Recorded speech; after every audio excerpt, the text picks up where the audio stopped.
Students, स्वागत है आपका अपने चैनल एमजीएम कैरियर इंस्टीट्यूट में।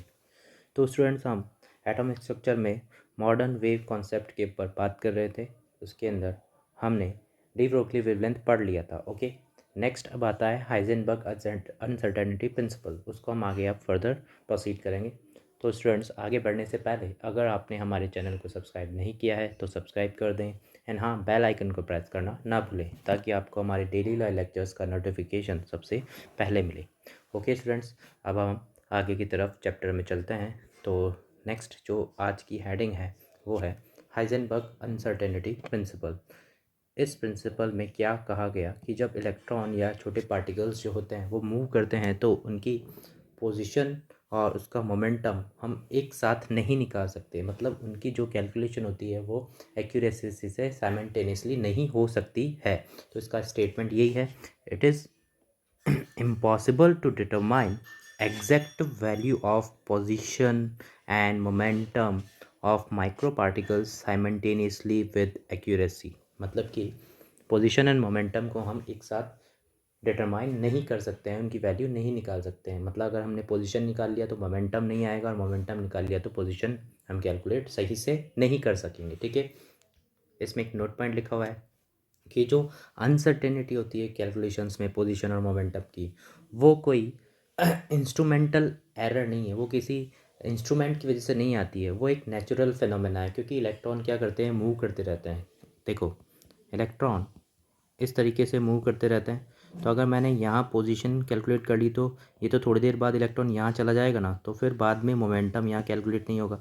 सपोज़ यहाँ मोमेंटम कैलकुलेट कर लिया तो ये थोड़ी देर बाद यहाँ आ गया तो यहाँ की पोजीशन में डिफरेंस आ जाएगा। तो हम उसमें केवल चेंज निकाल सकते हैं, हम एग्जैक्ट वैल्यू नहीं निकाल सकते हैं। तो उसी के बेसिस पे इसका जो इक्वेशन बनता है वो बनता है delta x into delta P की वैल्यू जो होती है ग्रेटर देन इक्वल होती है एच अपॉन 4 पाई के। ठीक है, यहाँ पे डेल्टा पी क्या है, uncertainty in momentum, delta x uncertainty in position. ठीक है, और डेल्टा पी को मैं लिख सकता हूँ डेल्टा एम वी। अब एम तो कांस्टेंट होता है तो डेल्टा पी को मैं लिख सकता हूँ एम डेल वी। इस वैल्यू को कहाँ पुट कर दो, इस साइड पे, यहाँ पे। तो डेल्टा एक्स इक्वल्स हो जाएगा M del V greater than equal H upon 4 pi, और डेल वी होता है अनसर्टेनिटी इन वेलोसिटी। ठीक है, न्यूमेरिकल के लिए हम एच अपॉन 4 पाई की वैल्यू 0.53 इंटू 10⁻⁻34 लेके चलेंगे। तो हमारा मेन जो इससे जो इक्वेशन है वो क्या है, ये दोनों ही हमें क्वेश्चंस में यूज़ करनी है। कैसे क्वेश्चन आते हैं वो हम देखते हैं अब आगे की तरफ। ठीक है, तो फर्स्ट क्वेश्चन है calculate delta X of electron if delta V is 0.001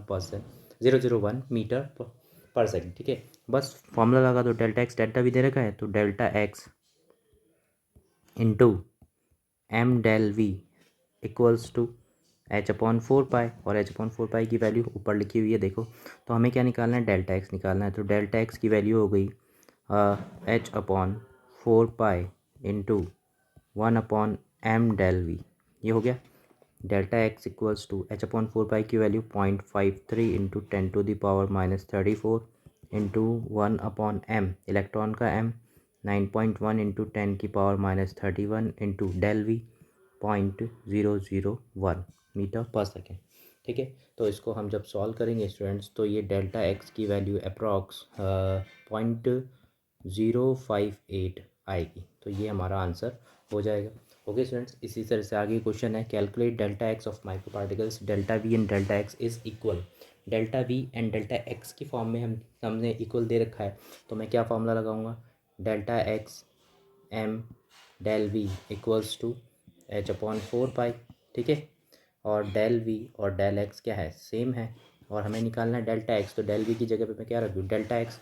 तो ये हो जाएगा डेल्टा एक्स का स्क्वायर, डेल्टा एक्स का square equals to H upon 4 pi m। मैं इसको यहाँ लिख दूँ तो डेल्टा एक्स हो जाएगा root H upon 4 pi m। तो इसको मैं ऐसे भी लिख सकता हूँ 1/2 root H upon pi m। तो ये हमारा डेल्टा एक्स की वैल्यू यहाँ से निकल के आ जाएगी। ठीक है, नेक्स्ट है calculate delta we if of electron if delta x and delta P is equal. Delta x and delta P equal है और डेल्टा वी पूछा है हमसे। ठीक है, तो देखो, हाँ, पहले तो मैं क्या करूँ, delta x into delta p equals to क्या होगा, एच अपॉन 4 पाई।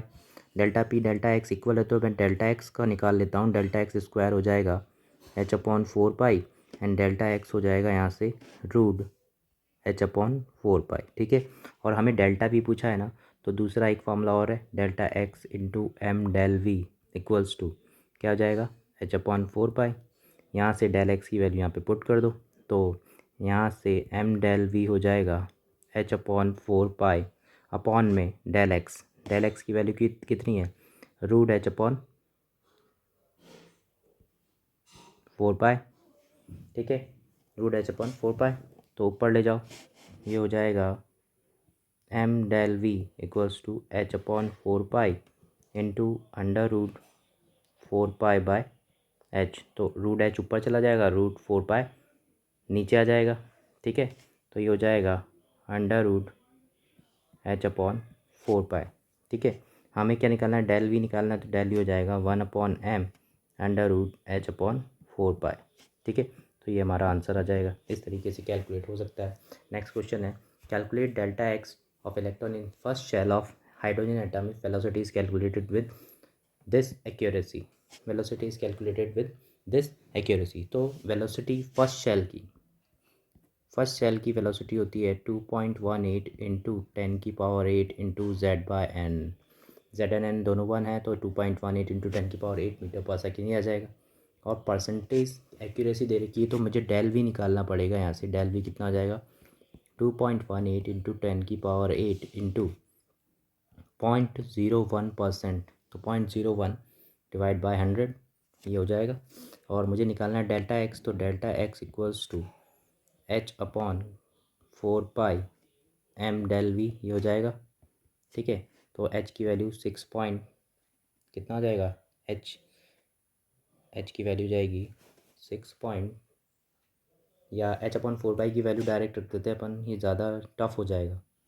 तो h/4 पाई की वैल्यू अगर मैं रखूँ तो वो वैल्यू है 0.53 into 10⁻34, 0.53 into 10⁻34 into 1/m, m 9.1 into 10⁻9.1 into 10⁻31 into, इसको हम कैलकुलेट करेंगे तो स्टूडेंट्स ये लगभग आएगा 218 मीटर पर सेकेंड। तो यहाँ पे रख दूँ मैं 218, बस इसको कैलकुलेट करेंगे तो डेल्टा एक्स की वैल्यू अपने पास आ जाएगी approx 2.8 into 10⁻⁻7 meter. Okay students, तो इस तरीके से हाइजेनबर्ग अनसर्टेनिटी प्रिंसिपल के क्वेश्चन हम कर पाएंगे। नेक्स्ट है Schrodinger wave equation. Schrodinger wave equation को स्टूडेंट्स ज़्यादा डिटेल में हमें नहीं पढ़ना है, ओनली इसकी केवल इक्वेशन क्या होती है और इस इक्वेशन के अंदर क्या क्या चीज़ें हैं उसके बारे में पढ़ के इसको ख़त्म करना है, क्योंकि ये ज़्यादा पूछा नहीं जाता है, ठीक है। तो श्रोडिंगर वेव इक्वेशन में क्या है, ये श्रोडिंगर वेव इक्वेशन जो है कि पोजीशन, एनर्जी और इलेक्ट्रॉन की जो डायरेक्शन होता है उसके 3D इफेक्ट को बताती है कि 3D में वो कैसा हमें पोजीशन मिलेगी, उसकी कैसी एनर्जी होगी, कि उसका डायरेक्शन क्या होगा, ये हमें कौन बताता है, श्रोडिंगर वेव इक्वेशन। और इक्वेशन क्या है, d2 psi/dx² d2 psi/dy² d2 psi/dz² 8 pi² h² e - v psi। तो यहाँ पे जो सिंबल बना हुआ है इस तरीके का, ये ऐसा त्रिशूल जैसा, इसको हम साई पढ़ते हैं। क्या पढ़ते हैं इसको हम, साई, ठीक है। और ये क्या होता है, ये इलेक्ट्रॉन की जो वेव होती है उसका एम्पलीट्यूड इज दिस डेप्थ और हाइट, मतलब XYZ मतलब 3D कोऑर्डिनेट, मतलब XYZ 3D में है तो 3D कोऑर्डिनेट आएंगे। ई यहाँ पे बताता है हमें इलेक्ट्रॉन की टोटल एनर्जी को, V बताता है हमें पोटेंशियल एनर्जी को, M बताता है मास ऑफ इलेक्ट्रॉन को, ठीक है। एंड D/dXYZ जो है ये बताता है हमें पार्शियल डिफरेंशिएशन को, ठीक है। इस इक्वेशन को हम इस तरीके से और लिख सकते हैं, ये ऑपरेटर है, ऑपरेटर स्क्वायर साई एक प्लस बाकी सारी की सारी इक्वेशन सेम रहेगी। यहाँ पे इस ऑपरेटर का नेम है, इसको बोलते हैं हम लाप्लास ऑपरेटर। क्या बोलते हैं इसको, लाप्लास ऑपरेटर, ठीक है। यहाँ पे जो साई है ना उसका कोई फिजिकल सिग्निफिकेंस नहीं है, उसका कोई मतलब नहीं है, ठीक है। लेकिन जो साई स्क्वायर है वो हमें क्या बताता है, वो बताता है हमें probability of electron around the nucleus के चारों तरफ इलेक्ट्रॉन की प्रोबेबिलिटी, मतलब कितने ज़्यादा इलेक्ट्रॉन मिलेंगे नहीं मिलेंगे उसकी प्रोबेबिलिटी को हमें कौन बताता है, साई स्क्वायर, ठीक है। और जब इस इक्वेशन को हम सॉल्व करते हैं तो हमें 3 परमिसिबल वैल्यूज़ मिलती हैं, और 3 परमिसिबल वैल्यूज़ को हम क्या बोलते हैं, क्वांटम नंबर NLM। वैसे क्वांटम नंबर जो होती हैं 4, लेकिन यहाँ से हमें 3 ही मिलती हैं। जो चौथी क्वांटम संख्या है quantum number, spin quantum number, उसको एच से डिनोट करते हैं, वो इस इक्वेशन से डिराइव नहीं होती हैं, क्योंकि वो इलेक्ट्रॉन की केवल स्पिन को हमें बताती है। ओके स्टूडेंट्स, तो यहाँ पे हमारा जो वेव मैकेनिकल मॉडल था वो ख़त्म हो गया है। इसके बाद का चैप्टर हम अगले लेक्चर में देखेंगे। ठीक है, थैंक यू।